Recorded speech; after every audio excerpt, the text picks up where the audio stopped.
Baik, Assalamualaikum warahmatullahi wabarakatuh. Waalaikumsalam warahmatullahi wabarakatuh. Apa kabar anak-anak ibu semua? Baik Bu, baik Bu. Alhamdulillah baik ya. Jadi sebelum kita melakukan layanan bimbingan fasikal kita pada hari ini, alangkah baiknya kita berdoa dulu ya. Mungkin kepada Nanda Layar bisa untuk memimpin doanya. Baik, sebelum kita memulai pembelajaran kita, lebih baik kita berdoa dulu. Baik, berdoa dimulai.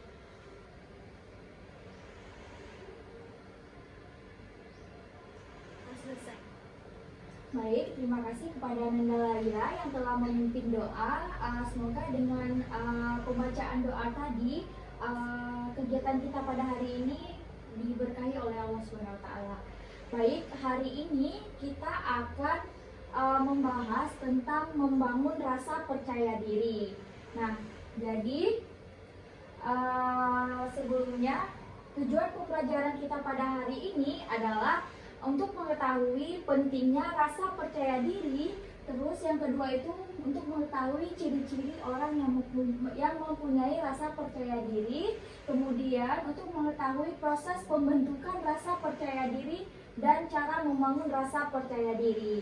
Oke, anak-anak ibu sekalian, sebelum kita lanjut ke materi selanjutnya, adakah anak-anak ibu yang ingin bertanya sebelumnya?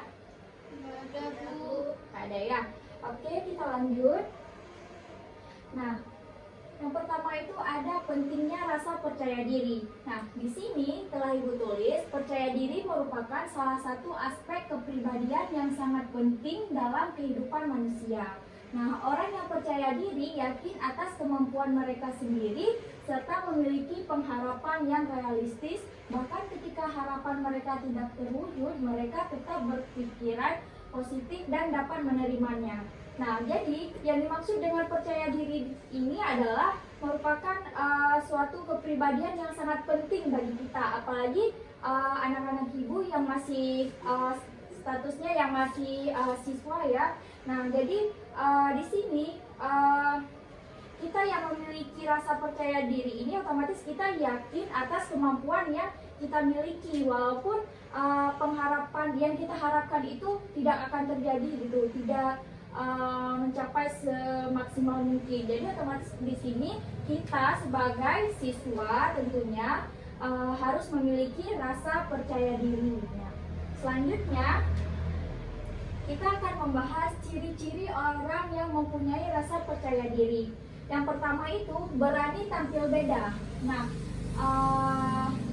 sebelum Ibu jelaskan, adakah dari anak-anak Ibu yang tahu gimana sih maksud dari berani tampil beda di sini? Saya Bu. Oke, silakan Nanda ya.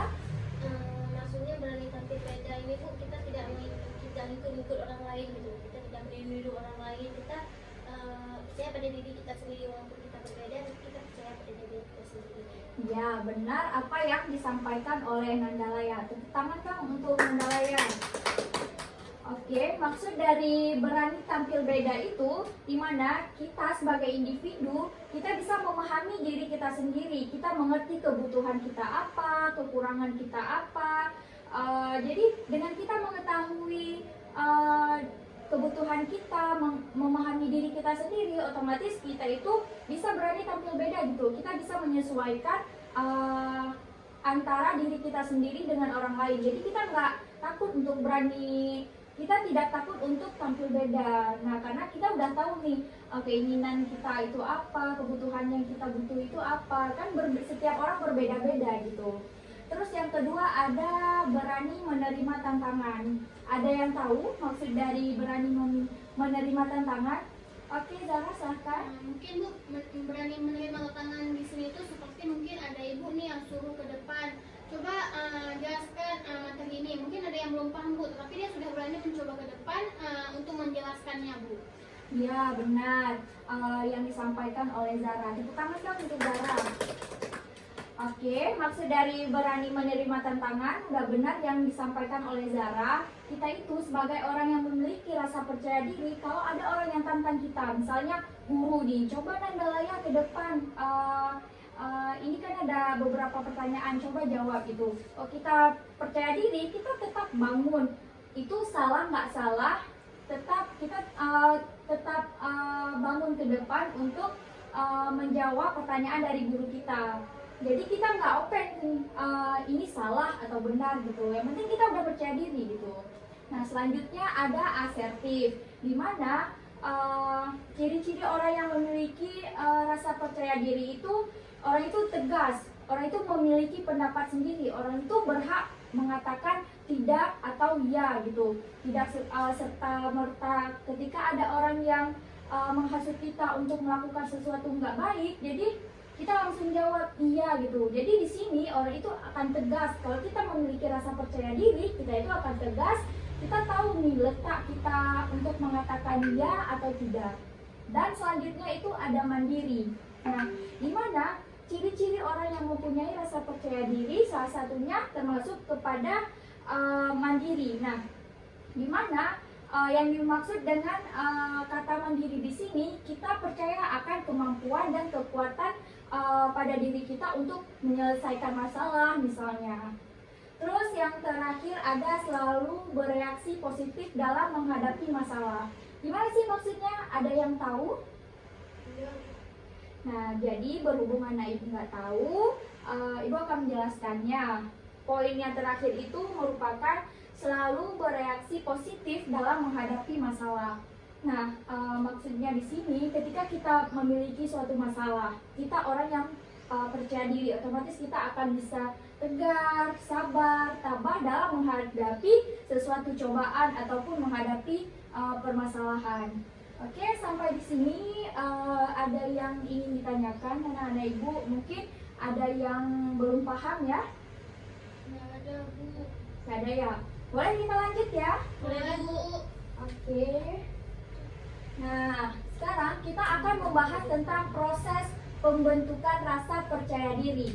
Nah, kita lihat di sini, secara garis besar terbentuknya rasa percaya diri yang kuat terjadi melalui proses sebagai berikut. Yang pertama itu pemahaman seseorang terhadap kelebihan-kelebihan yang dimilikinya dan melahirkan keyakinan kuat untuk bisa berbuat segala sesuatu dengan memanfaatkan kelebihan tersebut. Nah, maksud dari kata ini, jadi kita sebagai seseorang individu, apalagi kita sebagai siswa nih, kita harus memahami kelebihan-kelebihan yang ada pada diri kita. Nah, dengan memahami kelebihan-kelebihan yang ada pada diri kita sendiri, jadi bisa melahirkan keyakinan kita. Jadi kita yakin sama kelebihan-kelebihan kita, apa yang kita miliki. Jadi kita bisa yakin nih, karena kita yakin bahwa diri kita itu ada kelebihan dan kita pasti bisa melakukannya gitu. Terus yang kedua, ada pemahaman dan reaksi positif seseorang terhadap kelemahan-kelemahan yang dimilikinya agar tidak menimbulkan rasa rendah diri atau kesulitan menyesuaikan diri. Nah, sebelumnya Ibu ingin menjelaskan dari poin-poin ini, dari poin yang kedua ini, di mana kita harus paham dan kita harus berpikir positif akan kelemahan-kelemahan yang kita miliki agar tidak menimbulkan rasa rendah diri gitu. Terus yang terakhir itu ada pengalaman di dalam menjalani berbagai aspek kehidupan dengan menggunakan segala kelebihan yang ada pada dirinya. Nah, maksudnya di sini di dalam proses pembentukan rasa percaya diri ini harus ada pengalaman yang dimana di dalamnya itu kita harus menjalani berbagai aspek kehidupan dengan menggunakan segala kelebihan yang ada pada diri kita. Nah, sampai di sini, adakah anak-anak ibu yang ingin bertanya? Mungkin ada dari anak-anak ibu yang belum paham ya? Ada yang ingin ditanyakan? Sebelum kita lanjut? Tidak ya? Belum, Bu. Oke, kita lanjut ya. Nah, di sini kita akan membahas cara membangun rasa percaya diri. Yang pertama itu sadar bahwa kita adalah ciptaan Tuhan yang dikaruniai hak dasar yang sama. Ada yang tahu gimana maksudnya dari poin pertama itu? Ya, Bu. Oke, silakan Anda ya. Mungkin maksudnya, Bu, kan semua ciptaan Tuhan itu memiliki kelebihan dan kekurangan gitu. Jadi semua orang punya kelebihan, semua orang punya kekurangan, dan semua orang punya hak dasar yang diberikan oleh Tuhan. Oke, bagus ya. Jadi maksud dari poin yang pertama ini adalah sadar bahwa kita adalah ciptaan Tuhan yang dikaruniai hak dasar yang sama. Nah, kita sebagai manusia ciptaan Tuhan, otomatis kita memiliki hak yang berbeda-beda, seperti kita memiliki hak untuk hidup, hak untuk berkarya, dan lain-lain. Otomatis kita harus percaya diri nih. Dan yang kedua itu hidup mandiri. Dalam arti kata mempunyai pikiran sendiri, mempunyai minat dan hobi sendiri, dan berani secara terbuka menyatakan pendapat atau pikiran sendiri.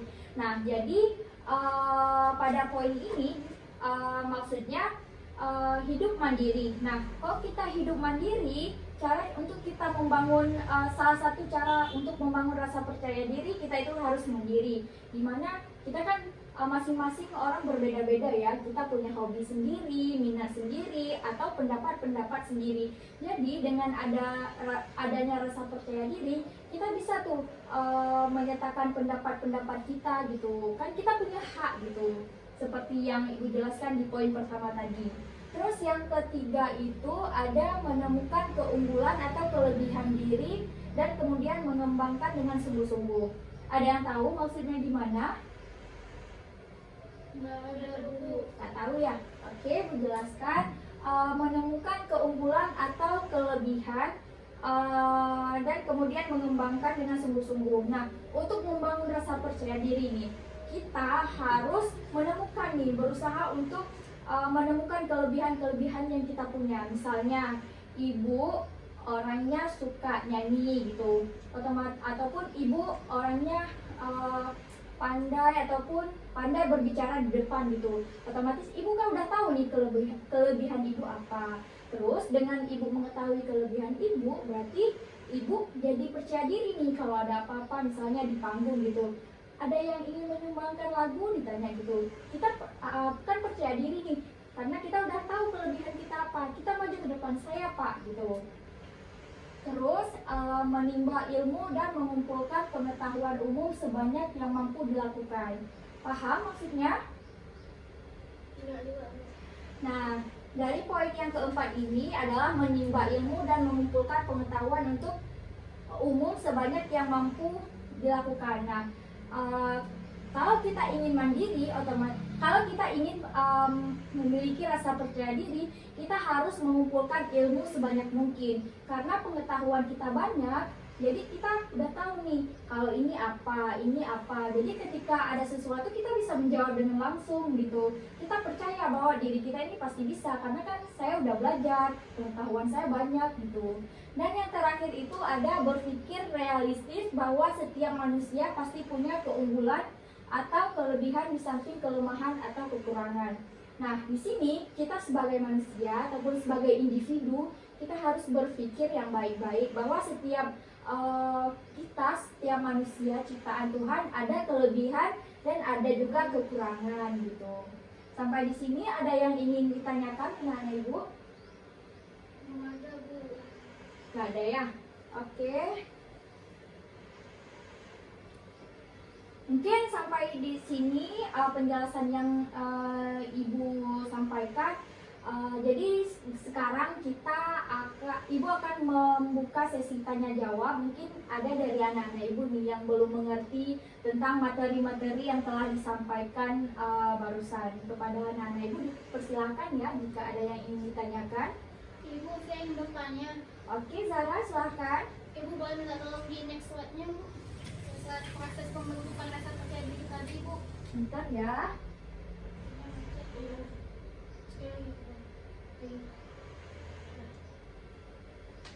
Yang mana Zara?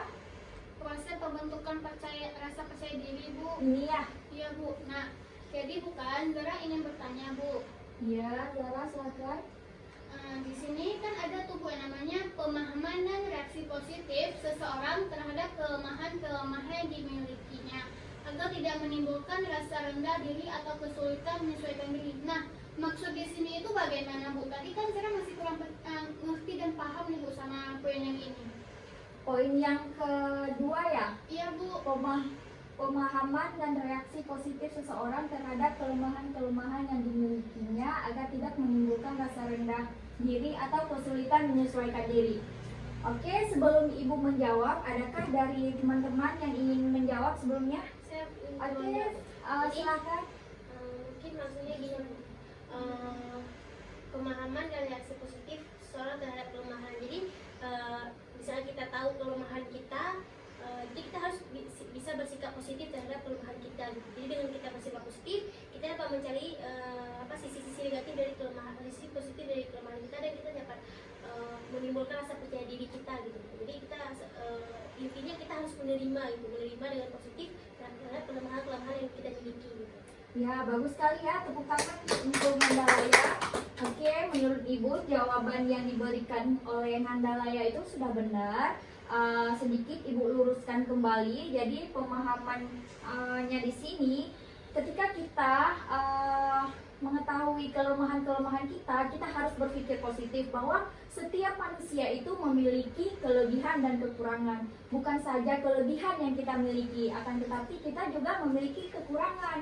Dan kekurangan itu bukan hanya kita yang memilikinya, tetapi kita sebagai manusia ini semua memiliki kekurangan. Nah, jadi kita di sini harus berpikir positif terhadap kekurangan kita. Oh, saya kekurangannya di sini. Jadi kita jangan sampai drop di situ. Kita harus berpikir juga kayak gini. Tapi walaupun saya memiliki kekurangan di sini, saya juga memiliki kelebihan di sana. Otomatis dengan ada kelebihan itu bisa lebih membangkitkan semangat saya gitu. Saya bisa percaya diri karena kan walaupun saya kurang di sini, saya kan memiliki kelebihan di sana gitu. Gimana Zara, paham? Paham Bu. Oke, karena Zara udah paham, Nandalaya udah paham juga ya. Oke, mungkin ada lagi yang ingin ditanyakan? Nggak ada ya? Oke, karena anak-anak Ibu udah paham semua nih tentang materi yang telah disampaikan hari ini. Mungkin sebelum kita menutup nih, adakah dari anak-anak Ibu yang ingin menyimpulkan terkait materi yang telah kita bahas pada hari ini? Ada? Oke, Nanda. Pada Nanda dipersilakan ya. Baik, itu tadi kesimpulan yang dapat kita ambil dari materi yang Ibu berikan hari ini, yaitu tadi kita pertama Ibu sudah menjelaskan tentang apa pengertian dari rasa percaya diri, yaitu dimana kita percaya pada diri kita sendiri dan pada kemampuan diri kita sendiri. Kemudian ada juga proses pembentukan rasa percaya diri, kemudian manfaat percaya diri gitu. Jadi di sini seperti kita lihat proses-proses di sini yang intinya proses pembentukan rasa percaya diri ini, yang pertama kita harus menerima diri kita sendiri, menerima kelebihan dan menerima kekurangan. Juga kita harus percaya bahwa setiap manusia yang diciptakan oleh Tuhan itu memiliki kekurangan dan kelebihan. Oke, tepuk tangan dong untuk Nandalaya. Bagus ya, berarti Nandalaya mendengarkan ataupun menyimak materi kita pada hari ini dari pertama sampai akhir nih ya. Jadi sebelumnya Ibu juga ingin menyimpulkan bahwa percaya diri itu sangat penting, apalagi kita sebagai siswa dan Ibu sebagai guru. Jadi percaya diri itu sangat penting untuk kita kembangkan gitu. Jadi di percaya diri ini kita harus, cara membangun percaya diri ini kita harus menemukan kelebihan-kelebihan yang kita miliki. Terus kita harus berpikir positif akan kekurangan-kekurangan yang ada pada diri kita. Nah, di sini ciri-ciri orang yang memiliki rasa percaya diri, mungkin kita bisa tegas gitu ya. Tegas ketika ada tegas. Terus kita juga ketika ada guru yang meminta kita untuk maju ke depan, kita berani ya, karena kita sebagai siswa gitu. Mungkin sampai di sini aja pertemuan kita pada hari ini. Oh ya, sebelum Ibu tutup, Ibu ingin memberikan tugas kepada anak-anak Ibu semua. Tugasnya adalah, kita kan hari ini telah membahas materi tentang rasa percaya diri. Nah, tugas anak-anak Ibu semua adalah merangkum ataupun menulis kesimpulan terkait pembahasan kita pada hari ini. Mungkin anak-anak Ibu bisa mengerjakannya di selembar kertas bebas, apakah kertas folio dan lain-lain sejenisnya. Tulis sebaik mungkin, sebanyak mungkin apa yang telah anak Ibu tangkap dan dikumpulkan minggu depan di meja Ibu ya. Terkait tugas yang Ibu berikan, apakah ada yang ingin ditanyakan? Mungkin ada yang belum paham. Dikumpulinnya perwakilan saja, Bu. Oke, boleh. Kumpulkan ke Nandalaya aja ya. Nandalaya berarti minggu depan Nandalaya yang mengumpulkan semua tugas-tugasnya. Ya, Bu. Baik, Bu. Ada yang ingin ditanyakan lagi sebelum Ibu tutup? Nggak ada, Bu. Oke, karena waktu yang hampir habis ini, mungkin Ibu tutup dengan Assalamualaikum warahmatullahi wabarakatuh. Waalaikumsalam warahmatullahi wabarakatuh.